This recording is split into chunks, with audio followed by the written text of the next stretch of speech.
अस्सलाम वालेकुम नाज़रीन, आप देख रहे हैं ZH एंटरटेनमेंट में हूँ ज़हीर अहमद। नाज़रीन, ड्रामों के ऊपर दो ड्रामे नए शुरू हुए हैं, उसके ऊपर रिव्यू देना चाह रहा था क्योंकि हर किस की आजकल तो ड्रामे इतने लंबे होते हैं, मैं इस हक में ही नहीं हूँ कि हर एपिसोड के बाद या दो एपिसोड के बाद आप दें। मैंने शुरू में भी दिया था कुछ, रक्स बिस्मिल का मेरे पास तुम हो, एक और ड्रामा था जाल गालबन, इनके रिव्यू भी दिए। उसके अलावा भी एक दो ड्रामों के और भी रिव्यू दिए, लेकिन मैं क्योंकि ड्रामे बहुत लंबे चलते हैं, ड्रैग हो जाते हैं समटाइम, फिर उसको हज़म करना समटाइम मुश्किल हो जाता है, तो इस वजह से। लेकिन ये है कि हम ये ज़रूर किया करेंगे कोई नया ड्रामा अगर शुरू हो, ताकि नाज़रीन को हम बता सकें कौन सा ड्रामा किस लेवल पे है। वो कहते हैं कि देख का एक चावल जो है ना, वो चख के पता चल जाता है कि बाकी ड्रामा कैसा होगा। अनलेस के वैसे तो उसको बहुत ज़्यादा स्ट्रेच कर दिया जाता है, कहानी जो है वो बहुत ज़्यादा मुतासर हो जाती है खींचने से उसको। लेकिन बहरहाल हम कोशिश ये किया करेंगे कि हम ज़रूर बताया करें। एक ड्रामा है झोंक सरकार, जो कि नया शुरू हुआ है हम टीवी चैनल पे, और दूसरा ड्रामा है एक्सप्रेस एंटरटेनमेंट पे आया है गुना। दोनों के हम एक की दो किस्तें गालबन लगी हैं और एक की 4 हो चुकी हैं। झोंक सरकार से शुरू करते हैं। झोंक सरकार में जो एक टाइटल किरदार है वो अदा किया है आसिफ रज़ा मीर साहब ने। उसके अलावा उसमें हिबा बुखारी भी हैं, कुछ नए चेहरे भी हैं, मतलब मेरे लिए नए हैं। फरहान सईद जो हैं वो भी हैं उसमें। झोंक सरकार जो है वो एक सराइकी बैकग्राउंड पे बना हुआ है, यानी कि उसका जो लोकेशंस हैं वो सराइकी दिखाई हैं, किसी उस साइड की है, मुल्तान या मुल्तान से आगे कोई जगह। एक तो स्टेशन जो था वो तो शोरकोट का दिखा था, वो गालबन जंग वाली साइड पे है, लेकिन जहाँ से वो भाग के जा रहे होते हैं, लेकिन बहरहाल ये उस साइड का है। और जो चीज़ें हम चैनल के ऊपर या हमारे टीवी चैनल के ऊपर लैग करती हैं वो यही है कि कहानी के साथ साथ आपकी लोकेशंस जो हैं वो लैग करती हैं। यही वजह है कि हमने भी बीच में ट्राई की कि वो लोकेशन को चेंज करें, और उसी वजह से आपने देखा होगा कि परिजात जो था उसने भी बड़ा नाम कमाया शोहरत के हिसाब से, और सिर्फ यही वजह थी। वरना एक मखसूस शहर में जाके मखसूस कल्चर का दिखाना, कहानी भी वही सास बहू, वही सारे चक्कर, उसके अंदर फ्लेवर नहीं है। पीटीवी के ड्रामों के अंदर और अब के ड्रामों के अंदर सबसे बड़ा फ़र्क ये था, ये मैं उस दिन भी किसी से डिस्कस कर रहा था, कि पीटीवी के जब ड्रामे लगते थे वो एक तो बड़े मयारी होते थे, उनके स्क्रिप्ट बड़े मयारी होते थे, उनका साइज़ जो था वो भी बड़ा ज़बरदस्त होता था कि उसमें आपको कहानी समझ भी आ जाती थी और आप तंग भी नहीं पड़ते थे, बोर भी नहीं होते थे। लेकिन अभी जो है, अभी ये चीज़ लैग करती है। पीटीवी के ज़माने में एक और चीज़ जो थी वो बहुत ज़बरदस्त थी कि आपके पास 5 स्टेशन थे। आपको सिंध का कल्चर अगर देखना, इंटीरियर सिंध का कल्चर, वो फ्लेवर आपको नज़र आता था कराची के स्टेशन से। और वो ना सिर्फ इंटीरियर सिंध का कल्चर नज़र आता था बल्कि कराची का रहन सहन भी उसमें नज़र आता था। बहुत मिसालें भरी पड़ी हैं। तराहियाँ कराची के ऊपर देख लें आप, फिर जंगल जो था वो इंटीरियर सिंध पे देख लें, दीवारें इंटीरियर सिंध के हवाले से देख लें, मारवी जो था वो देख लें, इंटीरियर सिंध और कराची मिक्स था उसमें। तो इसी तरह आपको लाहौर का अगर कल्चर, वो बेशक कॉमेडी लेवल पे हो, या इस कराची का भी इसी तरह था, कॉमेडी भी वहाँ देते थे, या फिर वो हो जनाब सब सीरियस। आप ड्रामा उठा के देखें नशेमन, आप देखें वारिस, आप देखें दिन, आप देखें रात, ये जो वो ड्रामे थे जो कि, ये मैं चंद मिसालें दो, प्यास देख लें, ख्वाहिश देख लें, बड़ी लंबी चौड़ी इसकी लिस्ट है।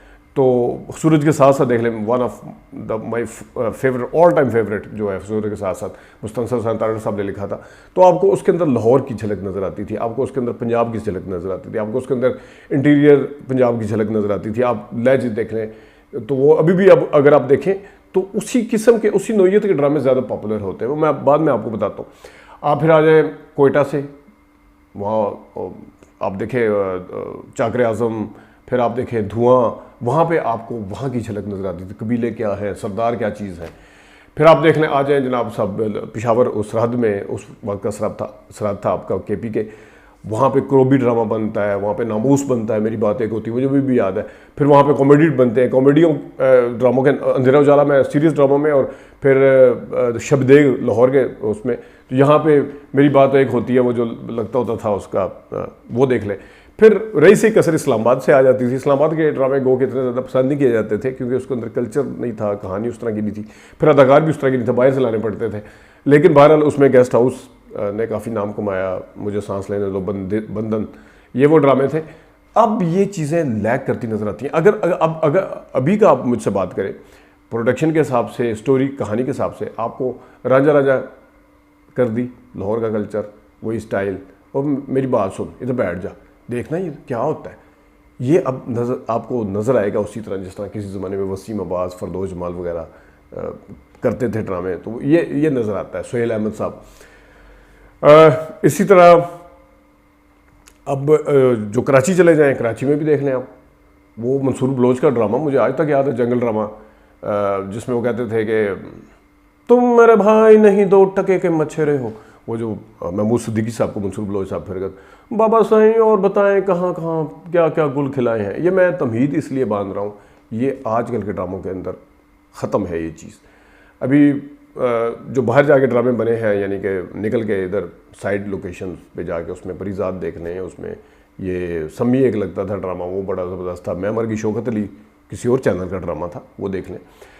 तो ये मैं इसलिए अब मैं आता हूँ ज़रा झोंक सरकार की तरफ। झोंक सरकार में आसिफ रज़ा मीर साहब ने टाइटल किरदार अदा किया है। इसमें हिबा बुखारी हैं, बड़ा अच्छा रोल अदा कर रही हैं। फ़रहान सईद की लुक बड़ी चेंज नज़र आई है। वैसे मुझे फ़रहान सईद ने बहुत इंप्रेस किया। मैं पहले तो उनका जो गाना था लट्ठे दी चादर जो दोबारा गाया, वहाँ से थोड़ा सा मेरी थी कि मैं ये सिंगर बहुत अच्छे हैं। फिर मैंने इनका फिल्म देखी टिच बटन, उसमें बड़ा अच्छा इन्होंने किरदार अदा किया था, बड़े डिफरेंट। अब खेर राज्य को नहीं क्या था वो जो भी नाम था उसमें, काका साहब, ये बिल्कुल। फिर अभी ये जो ड्रामा आया है झोंक सरकार, इसमें डिफरेंट एएसपी का किरदार है, मुछा रखी हुई है, लहजा चेंज है, सब कुछ ज़बरदस्त सीरियस और बड़ा। फिर जो शौकत इसमें जिसको मार दिया गया है, उसका सीन डायरेक्टर को मैं अगेन क्रेडिट देता हूँ।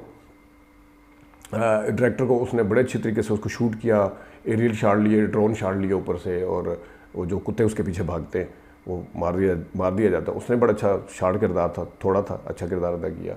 थानेदार जो बना हुआ है जहान दाद, जो भी जहान दाद, उसने भी वो भी अच्छा कर रहा है अपने उसमें।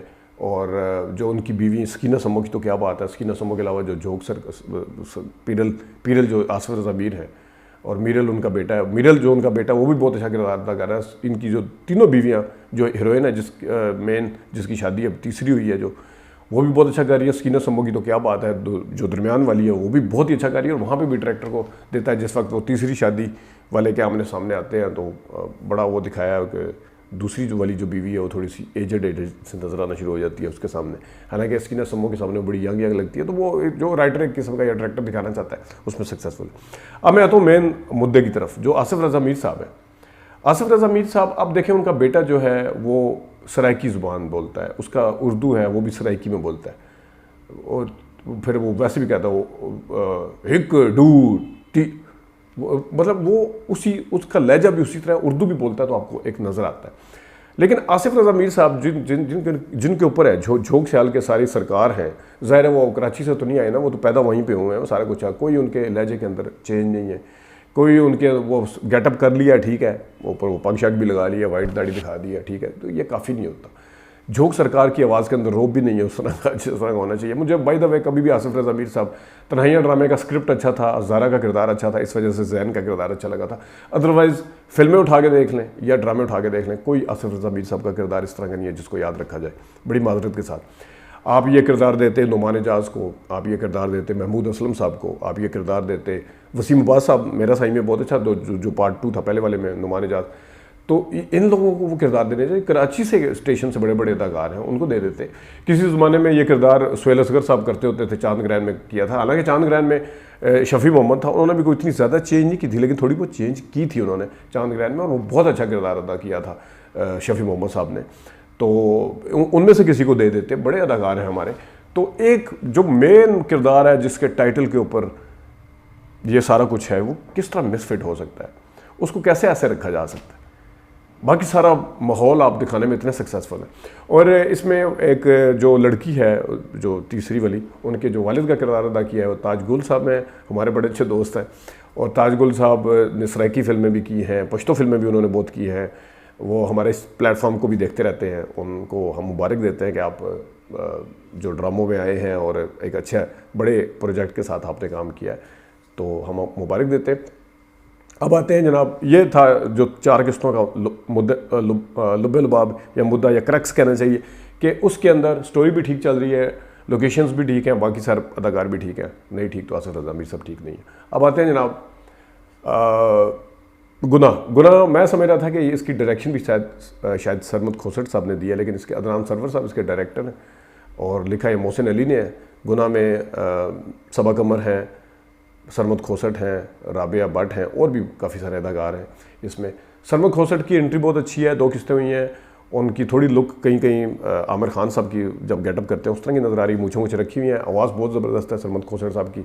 डायरेक्टर तो वो है ही अच्छे, इसमें इन्होंने जम के अदाकारी की है और उनके साथ सबा कमर अगेन एक डेप्थ वाली अदाकारा, किरदार जिस तरह डेप्थ वाला है उसी तरह सब कुछ। जुगन काजिम भी हैं इसमें, जो सबा कमर की बड़ी बहन बनी हुई है। वो कहानी बड़ी कॉम्प्लिकेटेड सी और वैसे तो देखने में आसान सी है, लेकिन उसके किरदार फिर सिंबॉलिक किरदार भी है। वो पागल एक जो औरत है जिसका बच्चा गुम हुआ, वो यूं मट्टी लेके खड़ी हुई है, वो बहुत अच्छा है। राबिया भट्ट जो है उन्होंने भी बड़ा अच्छा किरदार अदा किया बाय द वे। जिस तरह उसमें फरहान सईद थे, इसमें ये SHO, वो तो ASP है।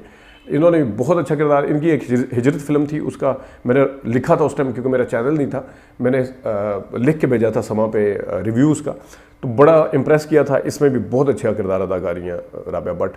देखते हैं आगे स्टोरी किस जगह पे खुलती है, लेकिन ये 2 ड्रामे मुझे अच्छे लगे।